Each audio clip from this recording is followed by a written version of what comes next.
senhoras e senhores, boa tarde. Sejam bem-vindos e bem-vindas ao momento de lançamento de livros do CEMEDU 2022. Na tarde de hoje, conheceremos 10 obras educacionais. Convidamos os autores e organizadores, doutora Belenice Salete Grando, doutor Jonathan Strower, doutora Neide da Silva Campos, a apresentar o livro Povos Indígenas, Formação de Professores e Educação Intercultural, Diálogos com a Lei nº 11.645/08. Professores e autores, fiquem à vontade. Olá, boa tarde a todas as pessoas.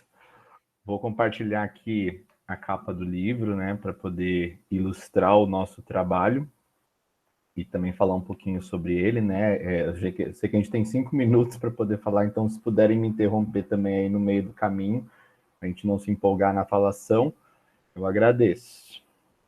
Vamos lá.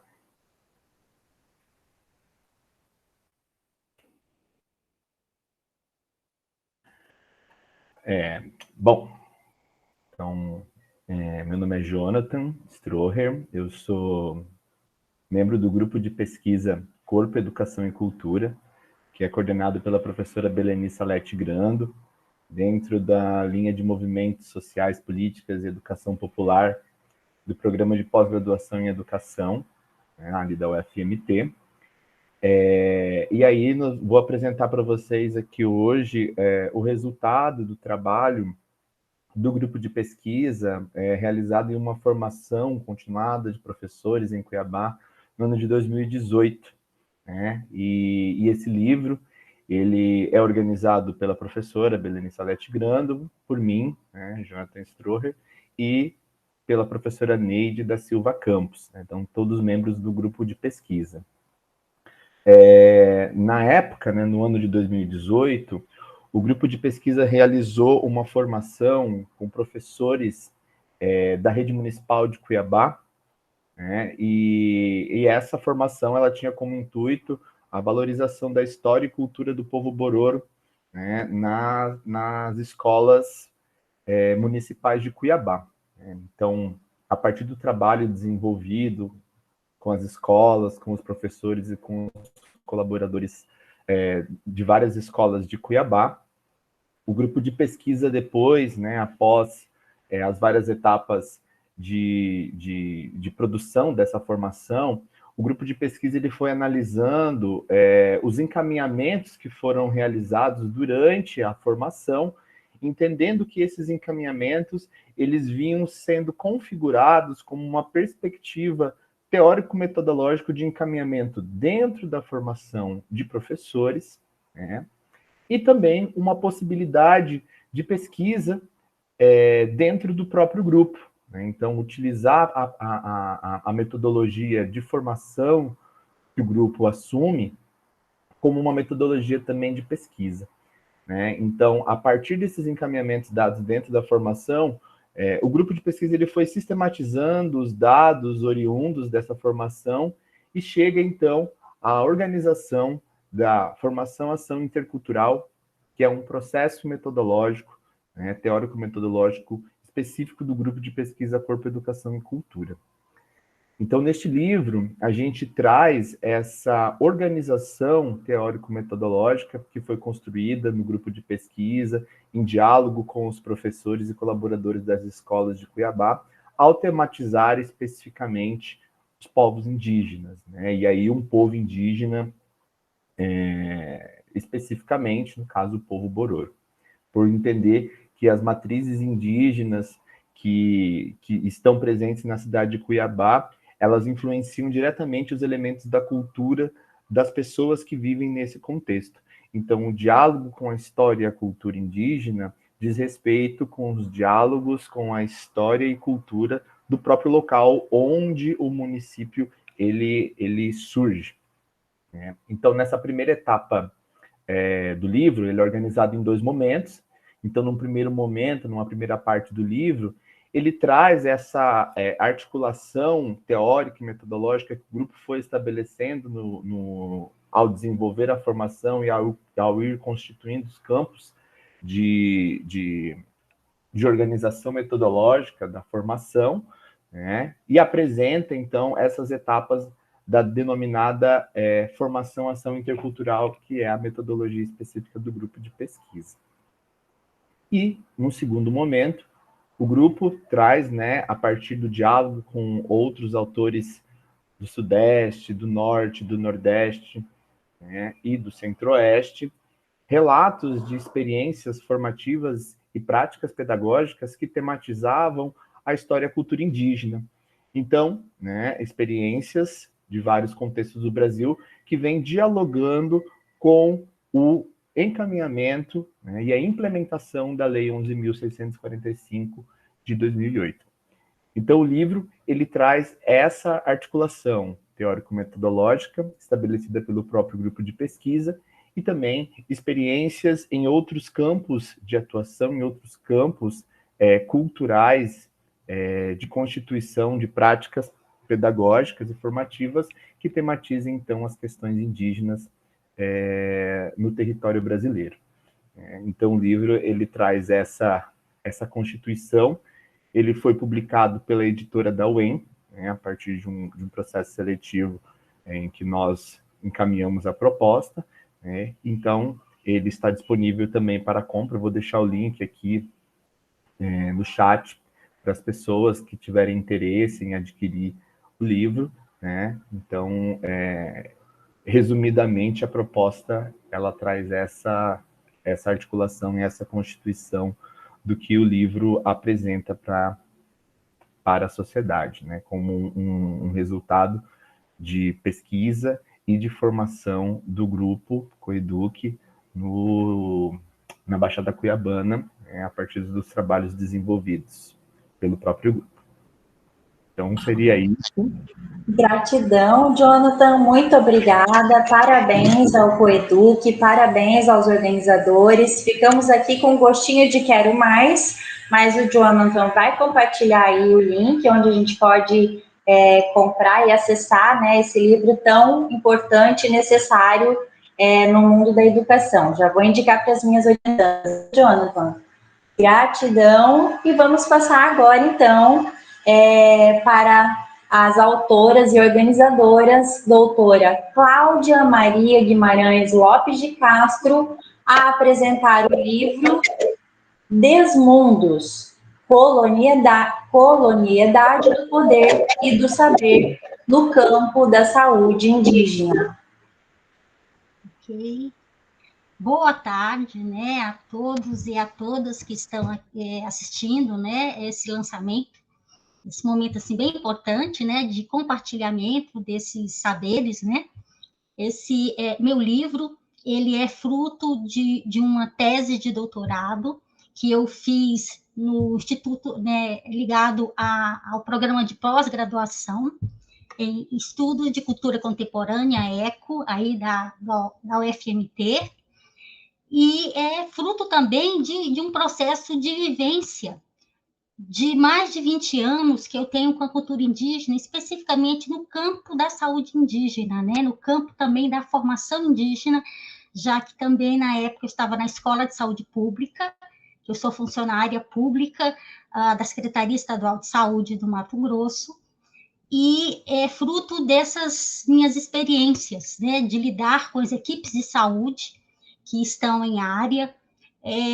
Esse é um processo de construção, né, de observação e de envolvimento direto, né, no fazer, né, do cuidado da saúde, mas é através de uma perspectiva de uma teoria decolonial, a partir do olhar, né, do pajé, a partir do olhar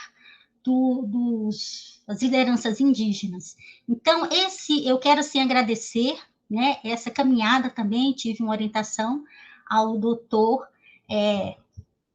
José Leite, né, que me acompanhou nessa minha caminhada, como também pessoas bem queridas e amigas que também participaram dessa minha caminhada, o doutor Aloy Massini, da Antropologia aí da Universidade Federal, como também a doutora Maristela Carneiro, que também fez a 4ª capa desse livro. Então, eu sou grata a essas colaborações também. E esse livro, ele trata especificamente de olhar para o campo da saúde indígena através da teoria decolonial, aonde eu primeiro faço um estudo a respeito do pensamento decolonial, né, o percurso desse pensamento até nós aqui, até esse momento atual. Depois eu faço no segundo capítulo um paralelo entre a biomedicina, né, e o xamanismo, são as práticas de cultura vinculada à pagelança. Então eu faço uma aproximação, né, onde eles convergem, onde eles divergem, né, com relação aos cuidados, né, ligados a paradigmas e a cosmologias diferenciadas. E depois eu faço um estudo a respeito da Política Nacional de Saúde Indígena, tendo como um recorte as questões ligadas, né, à interculturalidade, questão do autocuidado, e a questão da medicalização também. Então, eu faço essa discussão. E no 5º capítulo, eu trago, então, as conversas, né, a respeito, né, dos intelectuais decoloniais brasileiros, o Davi Kopenaua, o Rashid Matuaua e o Ayrton Krenak, aonde eu, através das entrevistas, né, que foram catalogadas, então a gente vai trabalhar a definição para eles do que é saúde, do que é educação e do que é ecologia, e fazendo esse intercruzamento com todos os outros capítulos que foram trabalhados anteriormente. Então, é um livro que tem o intuito de estar colaborando na reflexão do campo da saúde indígena, tanto do campo da formação indígena, quanto na formação de indígenas para o campo da saúde e na formação dos profissionais de saúde, médicos, enfermeiros, odontólogos, agentes de saúde, indígenas. Então, é um livro que vai trabalhar essa reflexão, a partir, né, desse olhar desses intelectuais decoloniais. E eu acredito que, bom, eu vou estar compartilhando aqui a capa do livro, e também eu faço um agradecimento também a Vitória Bazaia, que ela é uma artista plástica que cedeu a obra, né? Estão visualizando? Ela cedeu a obra. Oi? Sim? Eu não estou ouvindo, gente. Estão visualizando? Não, ainda não. Ok. Vamos ver, então. Então, eu agradeço a Vitória Bazaia por ela ter cedido a obra, né, para o livro.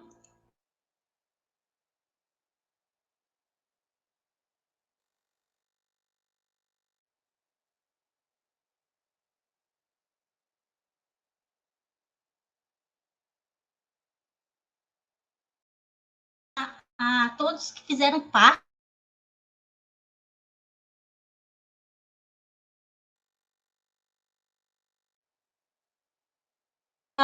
acima, não sei se estão visualizando, mas eu vou colocar também no chat o link da editora RCV que produziu o livro, ok?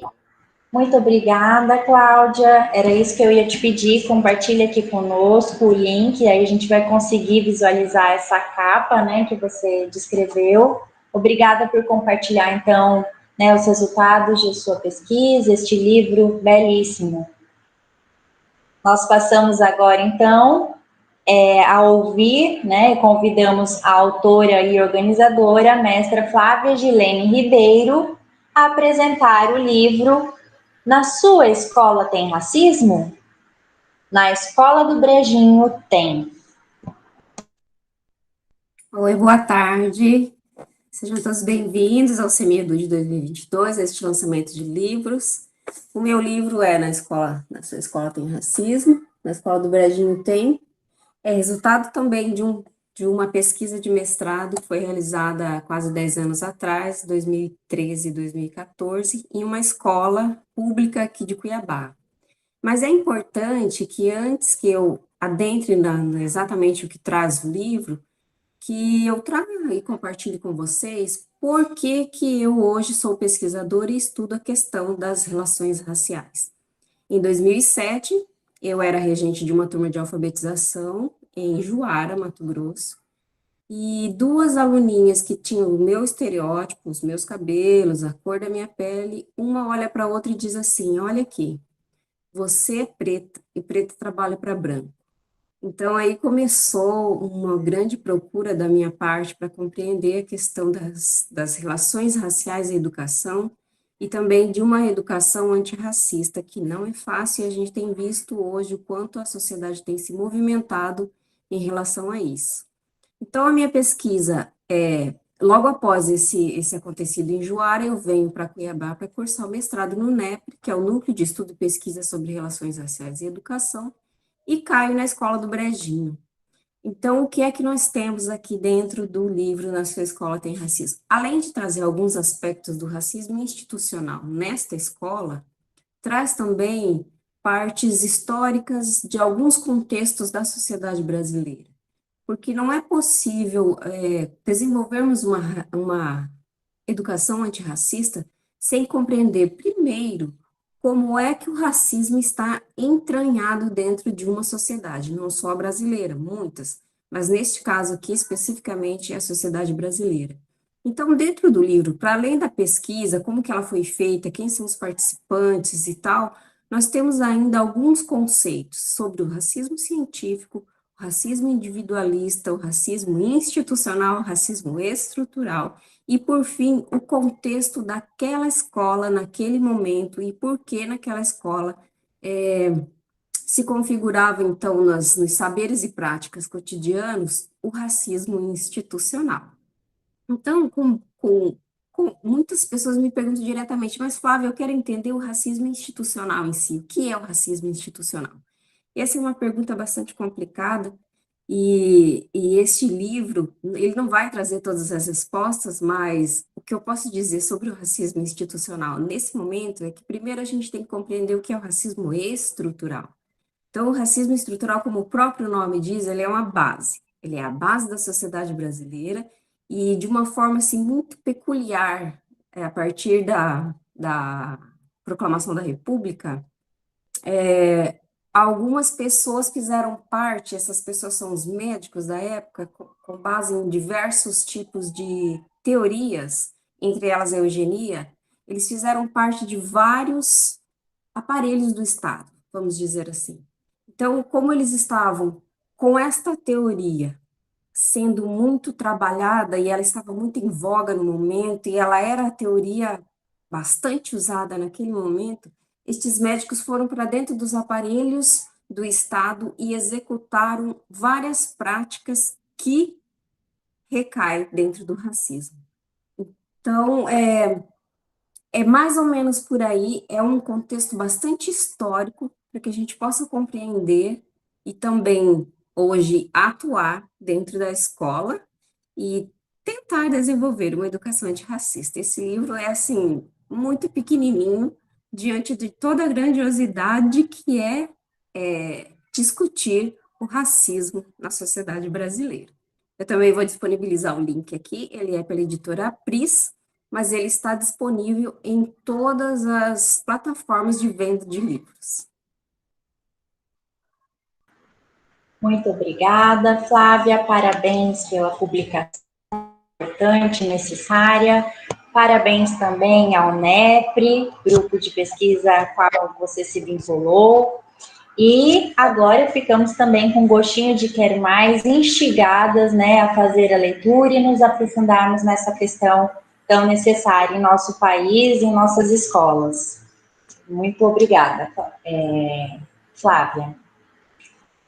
Passamos agora, então, a ouvir, né, e a convidar as autoras e organizadoras, mestra Francisca Edilza Barbosa de Andrade Carvalho, doutora Leonice Aparecida de Fátima Alves Pereira de Murrá, especialista Érica Mirlen Duarte Silva, a apresentar o livro Rememorando a Importância da Memória na Identidade de Assentamento da Reforma Agrária MT Brasil. Boa tarde, eu sou Érica, sou professora, educadora aqui de Tangará da Serra e resido no assentamento Antônio Conselheiro. Eu, juntamente com a professora mestre Francisca Edilza de Nova Olímpia e a professora doutora Leonice Mourad, da Universidade Federal de Santa Maria, no Rio Grande do Sul, organizamos esta obra que vem com o título Rememorando a importância da memória na identidade de assentamentos de reforma agrária de Mato Grosso no Brasil, certo? E o propósito desta obra foi reunir um conjunto de narrativas, de relatos de pessoas, primordialmente de idosos, que participaram da constituição de demandas e da consolidação dos assentamentos nesta região próxima a Tangará da Serra, e que é o resultado da luta e pela conquista da terra. Eu e Edilza, nós somos professoras da educação básica. E juntamente com a professora Leonice, nós participamos de um grupo denominado Coletivo da Terra. E este coletivo, ele constitui um grupo de educadores e educadoras da educação básica, do ensino superior e também dos movimentos sociais, e que tem como temática a terra como princípio educativo. E também tem a preocupação com as questões da educação indígena, das questões também quilombolas e camponesas. Então, esta obra, ela resultou num esforço de registro e sistematização da memória dos assentados e das assentadas, né, que tiveram um papel muito importante na luta pelo acesso, pela permanência e pelas condições dignas na terra, como também a questão da educação nesses espaços de assentamento. E o nosso ideal, no início, além de contribuir e dar visibilidade a esses assentados e assentadas, também resultou num esforço de pensar na memória pedagógica, na ideia também da memória, da trajetória dessas pessoas, né? E que essas memórias possam auxiliar, possam inspirar as gerações mais jovens, que também esse material que nós produzimos possa também ser utilizado no espaço escolar. Assim, este é o nosso grande desafio de produzir recursos e materiais para os professores que estão nesses espaços e muitas vezes esquecidos, né? Então, nós destacamos ainda, nesse momento histórico que o Brasil vivencia, o ato de rememorar, pois, para nós, o ato de rememorar é um ato muito importante, no que diz respeito ao fortalecimento das identidades que foram historicamente inviabilizadas, né, esquecidas, historicamente subalternizadas, como é o caso, né, da identidade camponesa, que eu faço parte, da identidade indígena e da identidade quilombola. Assim, eu destaco que o campo, a aldeia e o quilombo são espaços por excelência de reflexão e ação coletiva.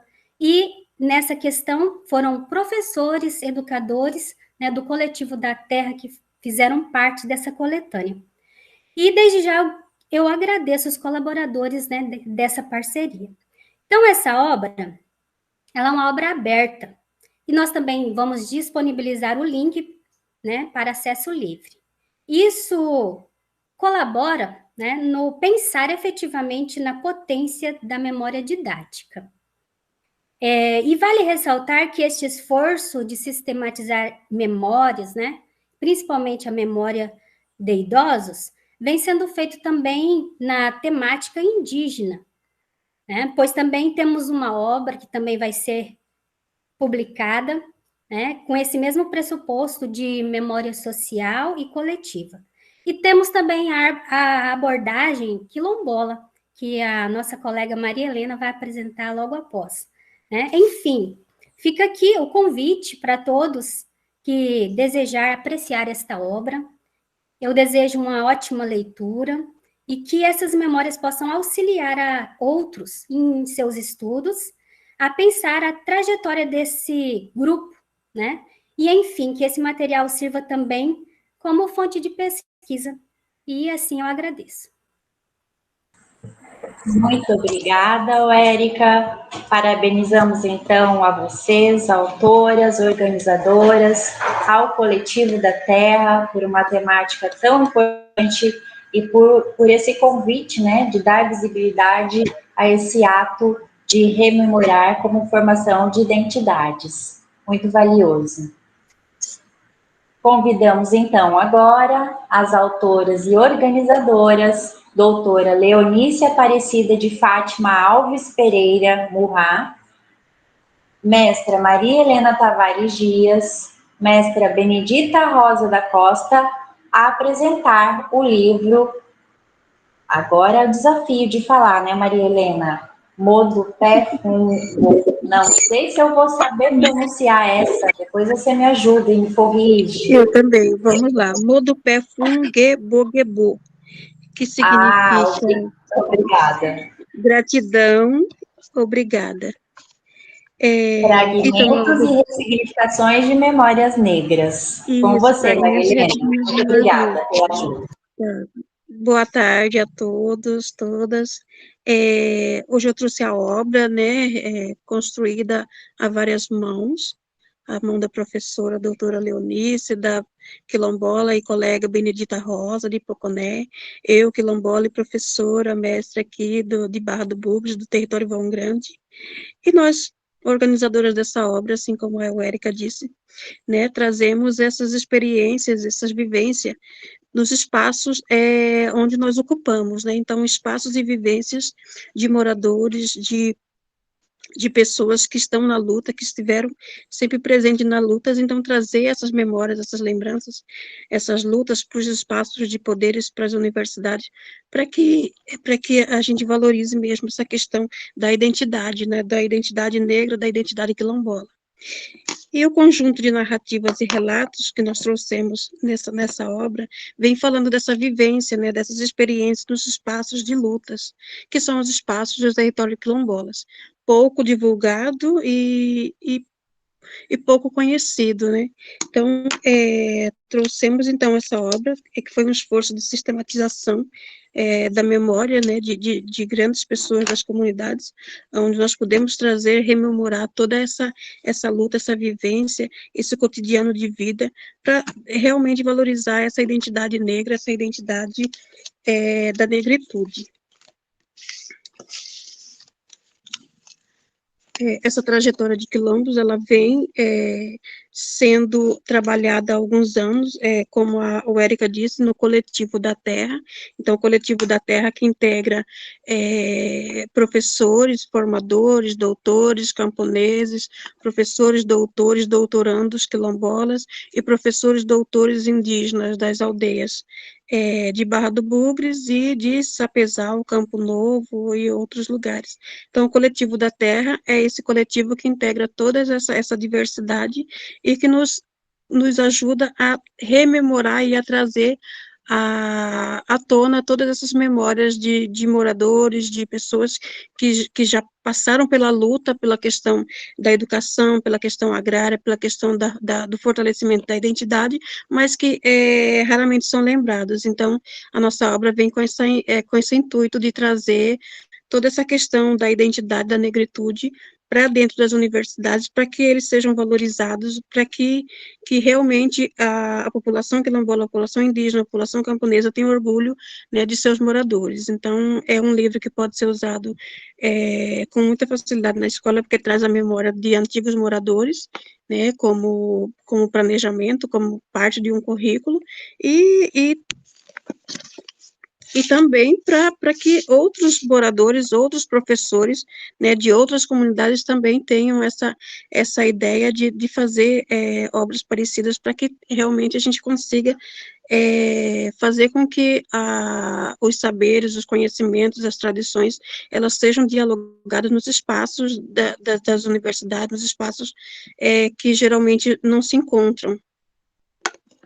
E é isso, a obra vai estar disponível também para acesso, e eu quero agradecer muito a Benedita Rosa da Costa, de Poconé, a professora doutora Leonice Mouradi, que tem, assim, se empenhado e feito com que o trabalho nas comunidades tenham grande valor e grande importância para a educação, para nossas crianças, para futuros professores que virão depois da gente. Obrigada. Nós é quem agradecemos, Maria Helena. Parabéns, então, mais uma vez, às autoras pela temática tão relevante.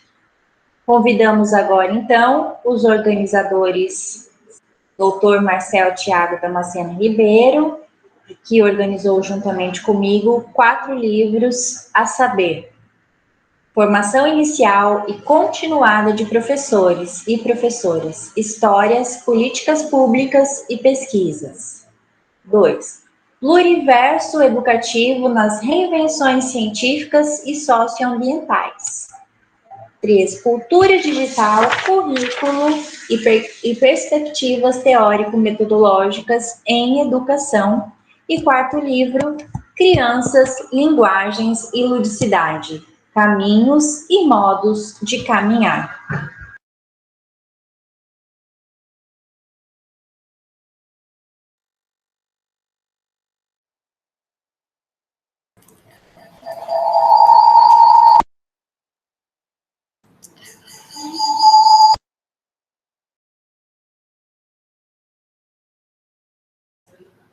Boa tarde a todos e a todas. Deixa eu projetar aqui o slide que eu organizei.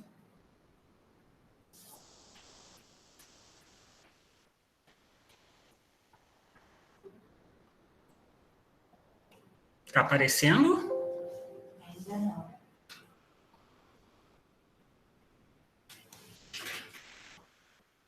Apareceu? Não.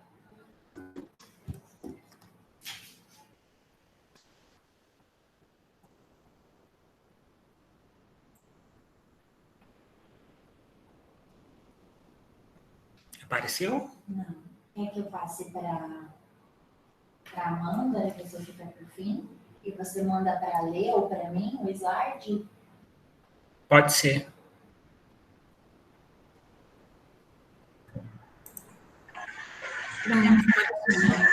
Ela vai projetar. Beleza.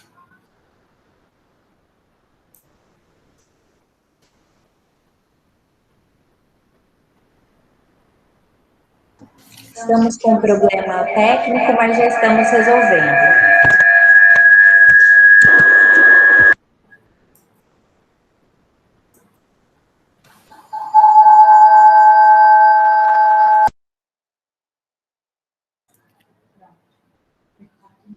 Você projeta para nós, Alessandra, por favor?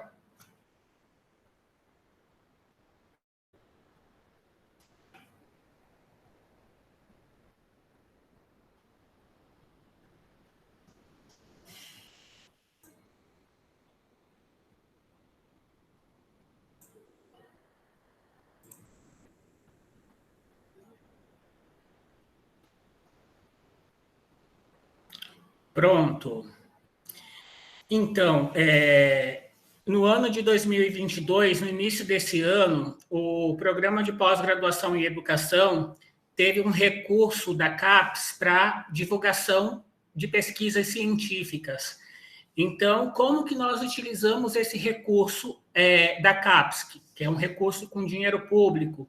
Nós fizemos, em forma de livros, a publicidade de resultados de pesquisas de professores, alunos nossos de mestrado e doutorado, egressos, professores convidados, e desse conjunto de resultados de pesquisas, dentre as 5 linhas de pesquisas que o nosso programa possui, resultou em 4 obras com temáticas que agregaram temáticas afins. Então, o primeiro livro que eu apresento para vocês é intitulado Formação Inicial e Continuada de Professores e Professoras, Histórias, Políticas Públicas e Pesquisas.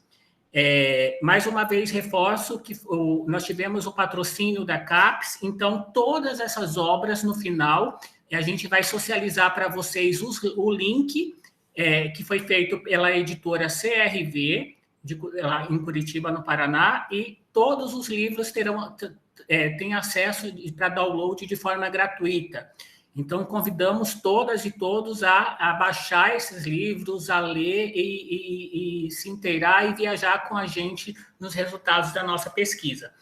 Então, esse primeiro livro, Formação de Professores, Histórias, Políticas Públicas e Pesquisas, ela foi organizada pelos docentes do Programa de Pós-Graduação em Educação, no caso aqui eu e a professora Bárbara Cortella, e nós apresentamos 9 capítulos resultantes de pesquisa em andamento ou concluída, em parceria com docentes convidados de outros programas de pós-graduação em educação, em uma temática potente a partir de diferentes olhares e perspectivas teórico-metodológicas.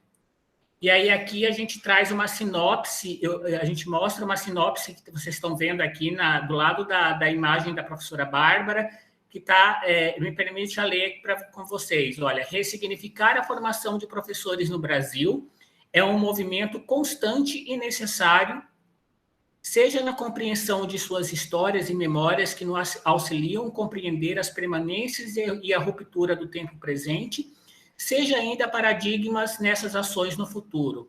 As políticas públicas, o tensionamento na base nacional comum de formação e seus impactos no curso de pedagogia, os programas de formação como residência pedagógica, os sentidos produzidos pelos professores no início de carreira, são alguns temas problematizados neste livro, banhado por olhares umedecidos de dúvidas para os processos de ensinanças, como nos lembra o poeta Tiago Melo.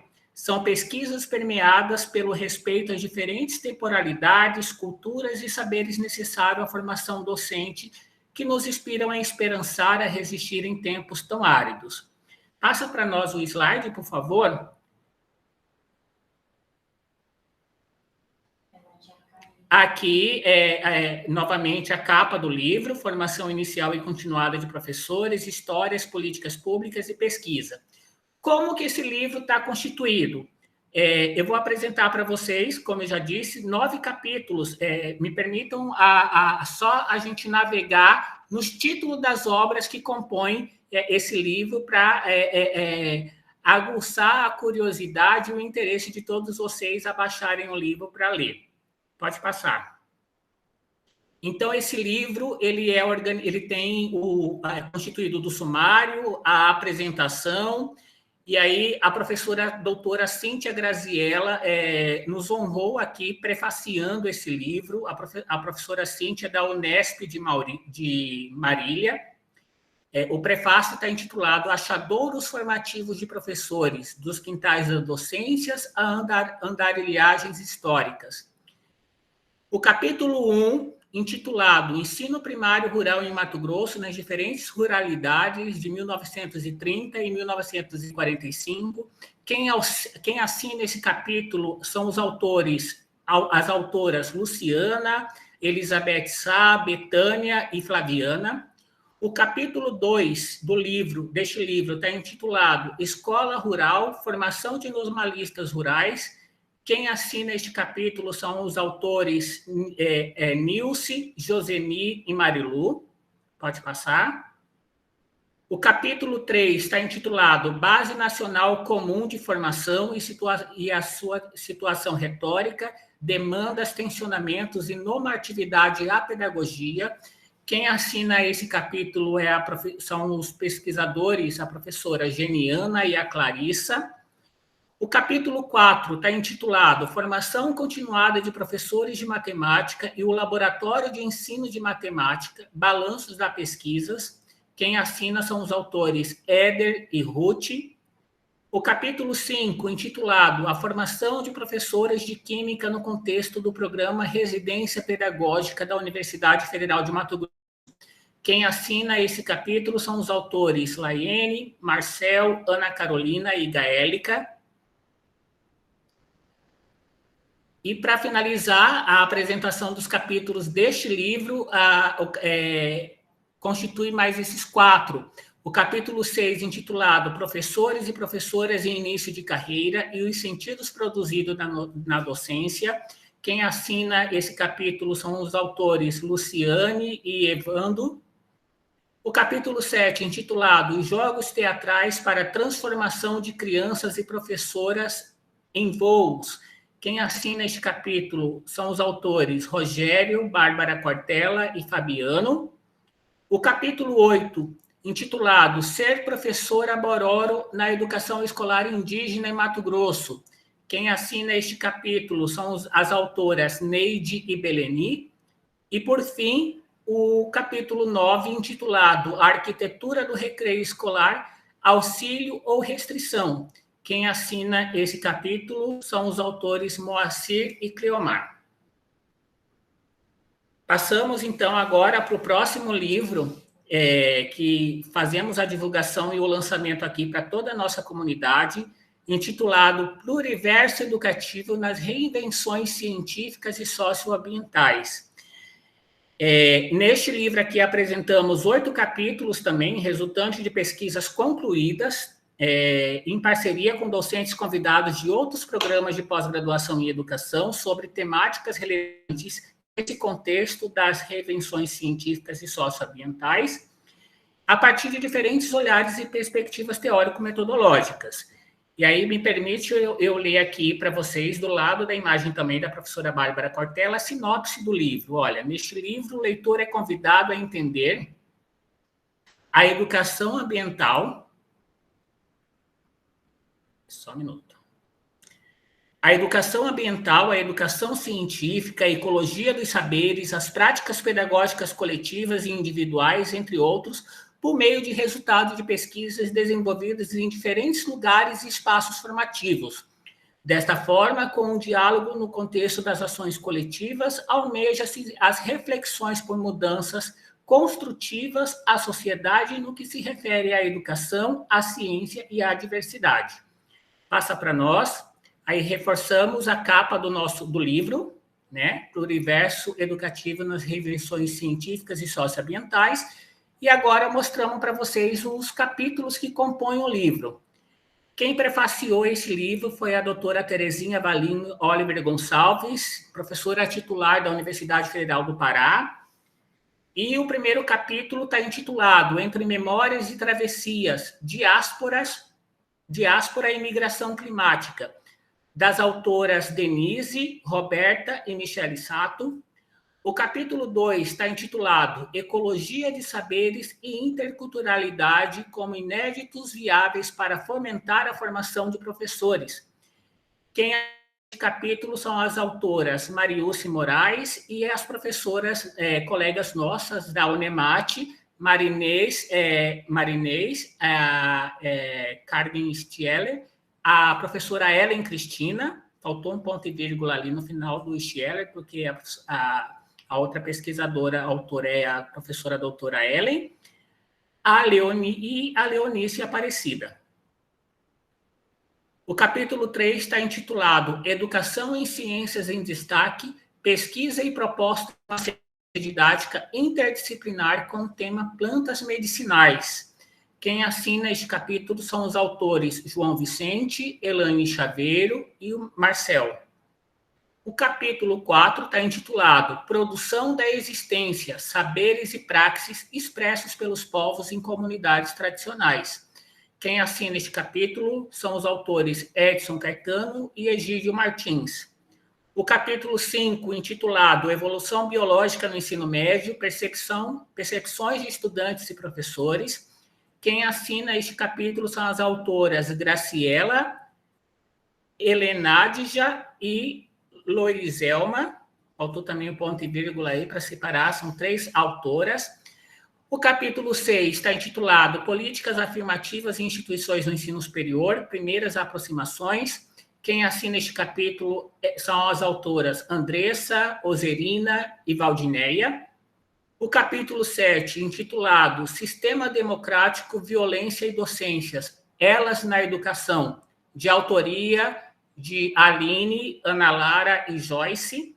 E, por fim, o último capítulo deste livro, intitulado Formação Docente em Filosofia, Relações Étnico-Raciais e Currículo, assinado pelas autoras Jennifer e Cândida Soares. O próximo o livro que a gente apresenta para toda a nossa comunidade é o livro intitulado Cultura Digital, Currículo e Perspectivas Teórico-Metodológicas em Educação. Este livro também, nós apresentamos 9 capítulos dentro dele, resultantes de pesquisas em andamento ou concluídas, em parceria com docentes convidados de outros programas de pós-graduação em educação, a partir de diferentes olhares e perspectivas teóricos metodológicas.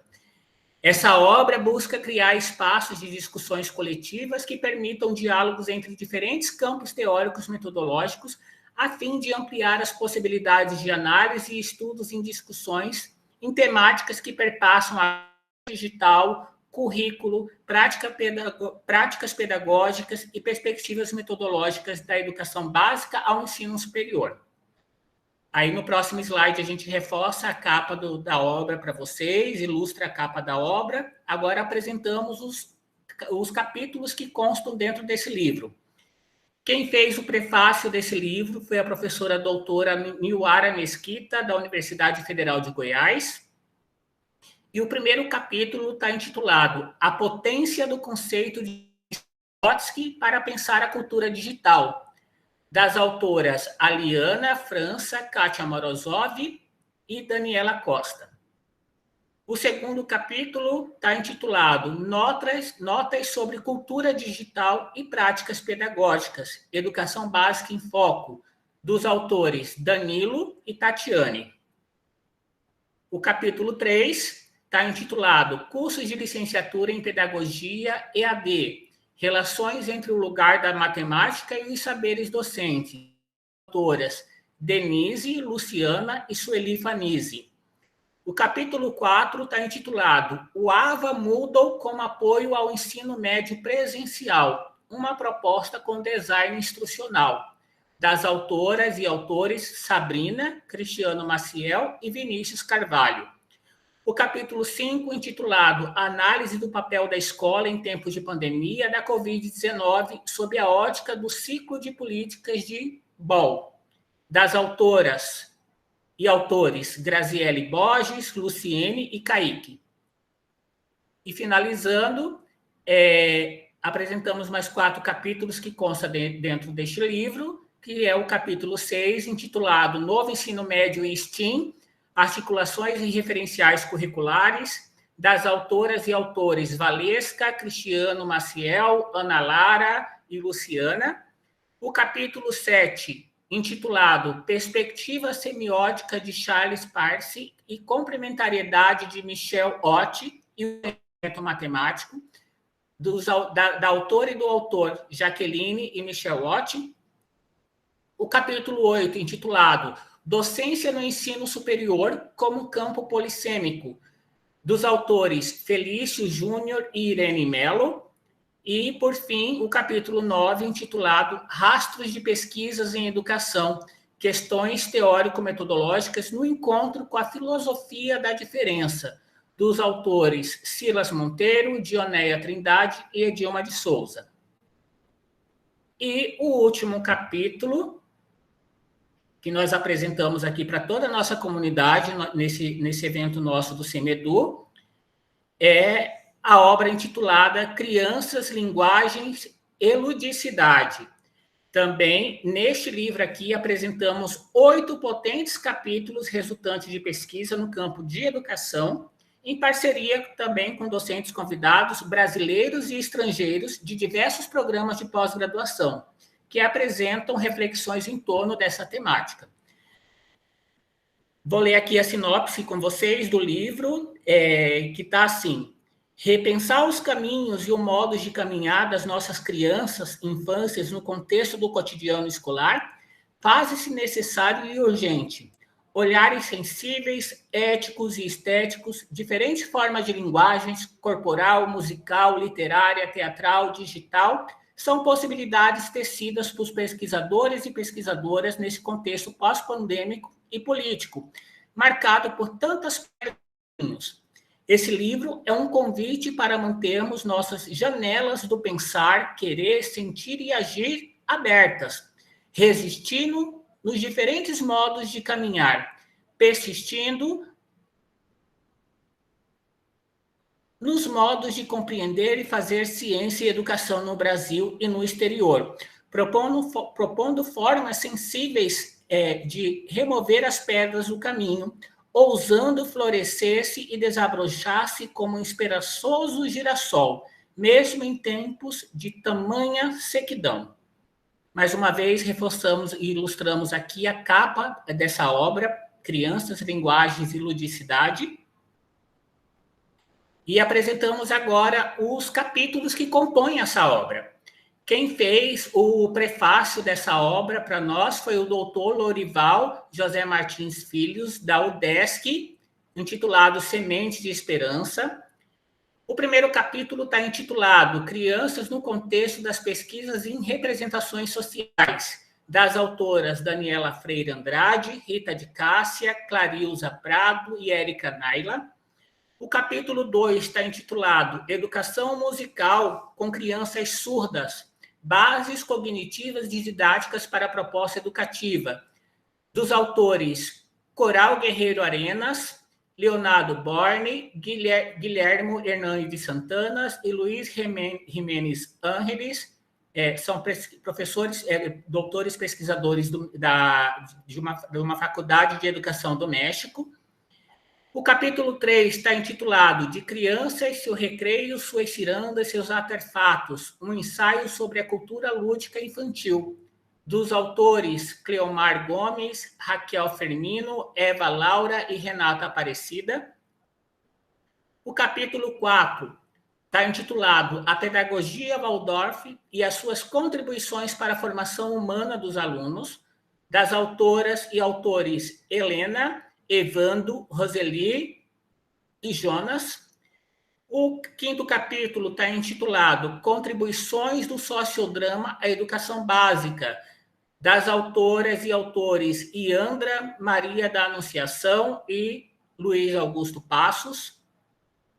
E, por fim, mais 3 últimos capítulos que compõem essa obra, que é o capítulo 6, intitulado Releituras de Contos de Fadas Contemporâneos, uma proposta de recriação literária no ensino fundamental 1, dos autores Abraão Aguinaldo e Bárbara Cortella.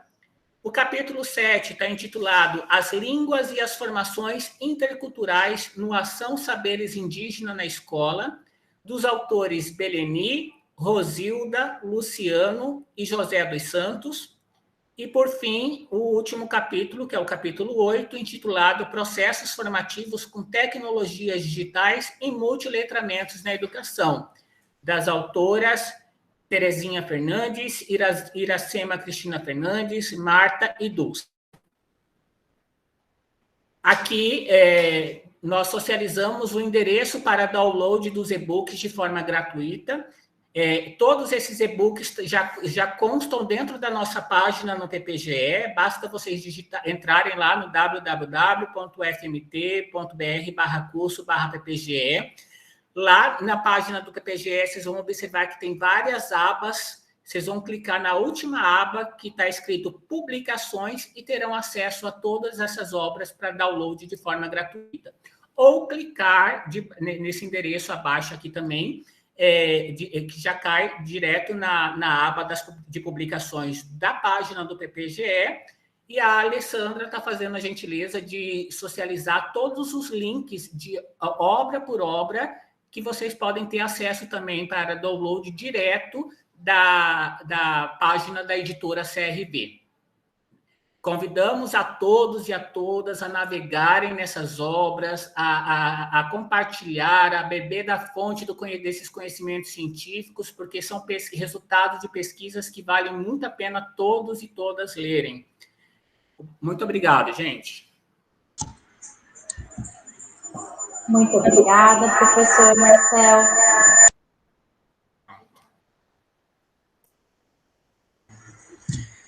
Nós agradecemos, então, pela apresentação desses 4 livros tão importantes. E passamos agora, então, por fim, né, convidar a autora, por fim, e não menos importante, viu? A mestre Amanda Cesarino, a apresentar o livro Cachorrinho Tupã. Cachorrarinho Tupã, Bárbara. A linguagem é traiçoeira, né? Neologismo aí. Tinha sido errado, viu, Amanda? Já começa a provocação no título. Muito bom. Vamos lá, então. Gente, boa noite. É um prazer estar aqui com vocês. Finalizando, então, aí a sessão de apresentações dos livros. E agora eu vou apresentar para vocês um livro de literatura infantil, né?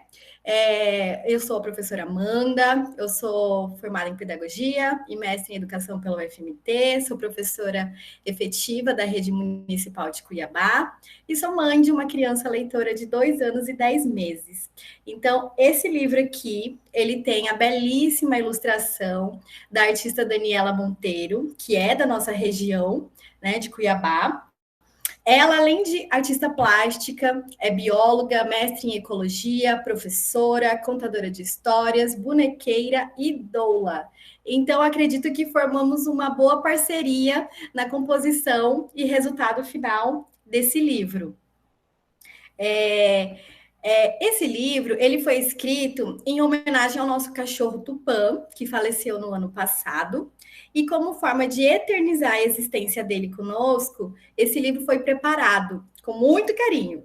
A história acontece no contexto do Cerrado Mato-Grossense, pois foi onde passamos a maior parte do tempo com o Tupã. Ele nos acompanhava em trilhas, passeios para Chapada, cachoeiras e rios. Para quem é daqui da nossa região e conhece o Rio Cochipó, ele já atravessou a nado o Rio Cochipó com a gente. A história, então, retrata parte da aventura, né, das aventuras do Tupã, e de forma muito sutil, tem como pano de fundo a perda de um animal de estimação, mas de uma forma sensível e cheia de magia, que é retratada nesse livro. Eu acredito que como ela foi contada, ela traz um conforto para o leitor, que pode se sentir tocado em algum cantinho da sua alma ao acompanhar as aventuras do Tupã, então, no contexto do Cerrado Mato-Grossense. É um livro de literatura infantil, mas também toca adultos, né, e pessoas de todas as idades. Eu sou autora independente, então o livro não está publicado ainda, né, por enquanto, em nenhuma editora. Então, eu acompanhei cada detalhe do resultado final desse livro. Ele tem 24 páginas, a capa em papel crochê, 300 gramas, um miolo em papel offset, 120 gramas. E eu vou mostrar aqui agora um pouquinho para vocês, para aguçar essa curiosidade aí do que será que mostra aqui essa ilustração. Então, aqui a gente tem a capa. Como a Bárbara falou, cachorrarinho Tupã, é um neologismo. O que será que a gente vai trazer nessa história, né? Aqui é o fundo do livro, o Tupã. Dá para fazer uma ideia, né? Aguça o leitor a descobrir o que será que vai acontecer nessa história. É um cachorrinho. Eu vou mostrar aqui as primeiras páginas para vocês. Aqui. Então, Tupã era um cachorrinho que vivia com a sua família em uma aconchegante casa verde. Um dia, quando todos saíram para trabalhar e estudar, enquanto o portão estava se fechando, ele aproveitou e fugiu. E agora a gente tem que descobrir o que será que aconteceu. Então, para ter acesso a esse livro, eu vou deixar aí para vocês o meu contato por WhatsApp, que é o 659-9600-9907. O livro a gente já começou a pré-venda agora, tá no valor de R$50, e aí a gente pode me chamar no WhatsApp para a gente combinar, então, a entrega. E é isso, pessoal. Muito obrigada. Deu para ver? Deu, Amanda. Tá um pouco embaçado, Amanda. Eu vou pedir para você repetir com mais calma o número do seu WhatsApp, por favor, que você falou muito rápido. Ah, tá. É o 659-9600-9907. Parabéns, Amanda, parabéns, Daniela Monteiro, né, duas pessoas muito queridas, né, muito potentes também, e aí agora nessa parceria, já estou curiosa desde o título, e agora ouvindo você falar dessa temática tão importante, né, Amanda, de uma forma sensível, de uma forma estética e ética, que é conversar com as crianças sobre esse momento de passagem. Muito bonito, parabéns. Obrigada. Agradecemos, então, a todas, a todos que estiveram aqui nesse momento tão especial de lançamento de livros. E para encerrar esse momento, brevemente, eu vou ler uma frase que a Amanda falou da imortalidade, né? E eu lembrei, desde o momento que a gente começou a falar aqui do lançamento do primeiro livro até o último agora aqui da Amanda, de uma frase que eu gosto muito, do professor, psicanalista, pesquisador, teólogo Rubem Alves. E ele nos diz assim: ensinar é um exercício de imortalidade. De alguma forma, continuamos a viver naqueles cujos olhos aprenderam a ver o mundo pela magia da nossa palavra. O professor, assim, não morre jamais. Eu acho que essa mensagem tem tudo a ver com que hoje, nessa tarde, nesse lançamento, nós trouxemos aqui. E que delícia, né, nos tornarmos, então, imortais. Agradecemos a todos vocês pelo belíssimo lançamento e convidamos a todos que estão nos assistindo e aqueles que nos assistirão ainda, porque essa transmissão ela vai estar gravada, né? Acessar então os livros, os links, a fazerem os downloads, a comprarem essas obras tão lindas e potentes para a nossa educação brasileira. Gratidão, uma boa noite e até amanhã na nossa programação especial do período matutino do CEMEDU 2022. Boa noite e obrigada.